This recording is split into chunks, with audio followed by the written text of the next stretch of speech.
Well, hello and welcome to Knife Delights. Welcome to another edition of the Roadside Rambling. I just want to take a moment and thank everybody for all their nice comments they've been putting on these videos.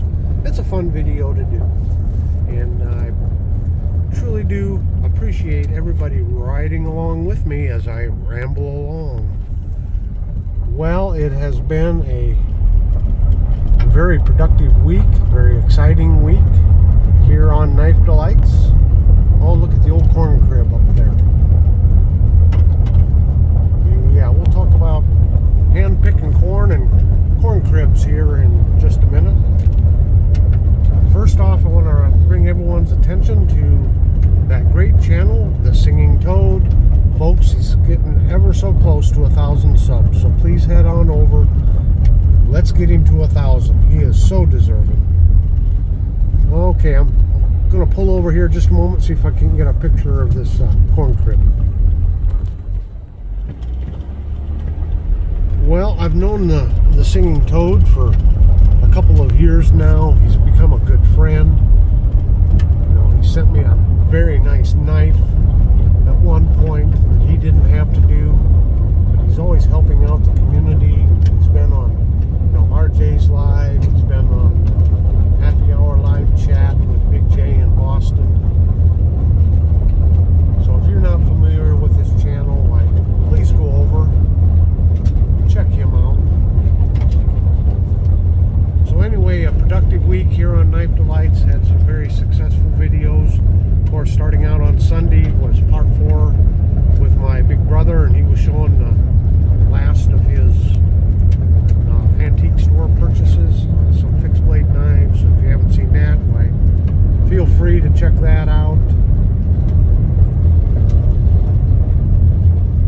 I did a top 10 favorite buck knives video, and I tell you what, it was awful hard picking out 10 of my favorites. There are just so many wonderful knives. There was probably at least 60 honorable mentions, but I tried to pick one out from every different style of knife, be it slip joint or fixed blade, and that. Yeah, it was a hard one to do, but a fun one to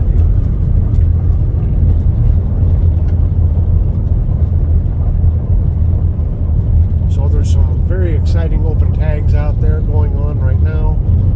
Rasputin's Castle, he just did an open tag on show us your whittlers. Whittler's sure an interesting pattern, so I'm going to try to get that one done, get a response to him. And then we have North Star Knife Reviews. He's got an interesting one. He wants us to go back and review the very first knife that we reviewed on our channel. Go back and revisit it. That's going to be interesting. I'm going to try to work up a response to that one too. So Rasputin's Castle and North Star Knife Reviews, another couple of great channels to check out.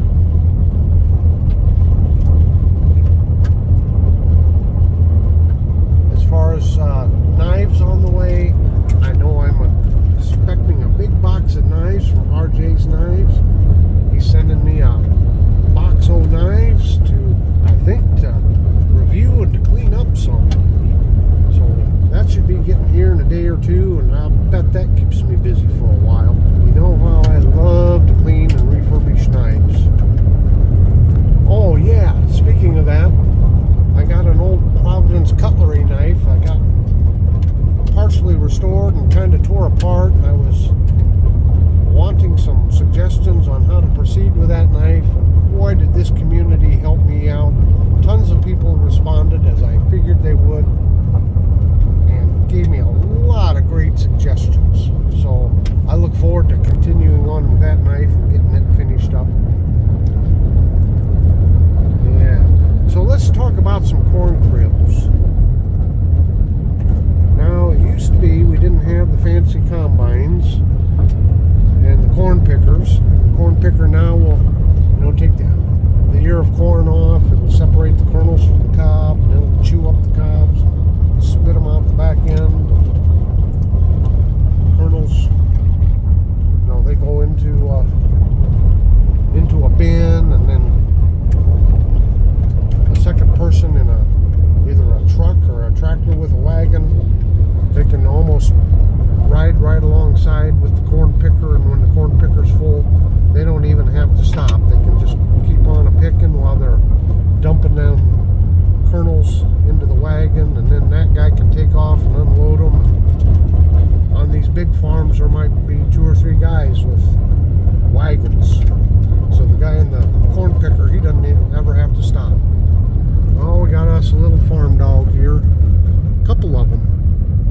missed them.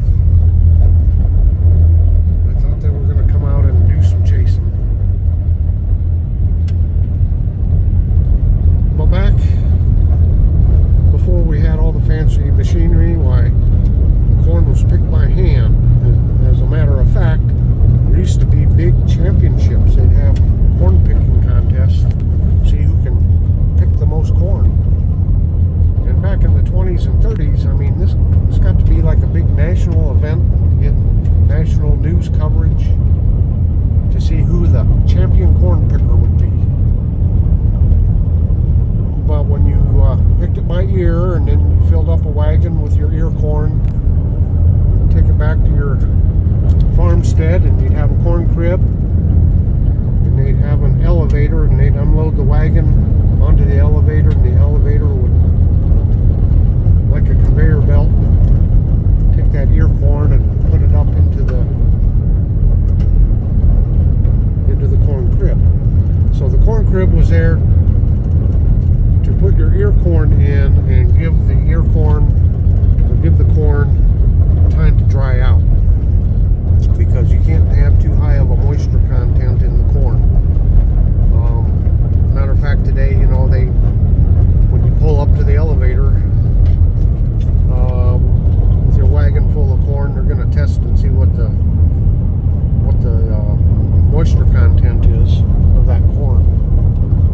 They don't want it to be too high because it goes up into the elevator, and if it's full of moisture, then it'll rot, and it can cause problems not only with rotting corn, but the heat from the rotting process, why that can even start fires or create an explosion. So they're very particular. Of course, now they have grain bins with electric or gas heaters to dry the, corn dryers to dry the corn down to the right moisture content. But these old corn cribs, they're disappearing. The old farmsteads are going away, and there's no need for a corn crib anymore. So as the old farmsteads get torn off, why, the corn crib goes with them. I know back in like the 70s, they started losing popularity again because you weren't picking ear corn anymore, so they didn't have a use for the corn crib. And them things were made out of 2x4s. And I'll try to get a side view so you can see, but the 2x4s were put up so there was gaps in it so that there was airflow through them. But a lot of those old corn cribs were built when a 2x4 was a 2x4, and it was built out of hardwood 2x4s. So it became very popular if you could find a corn crib to tear down. Maybe you'd pay, maybe the farmer would just let you tear it down, so that's something less that you would have to push down in order to clear out the old farmstead. But those 2x4s were worth something. Great building material.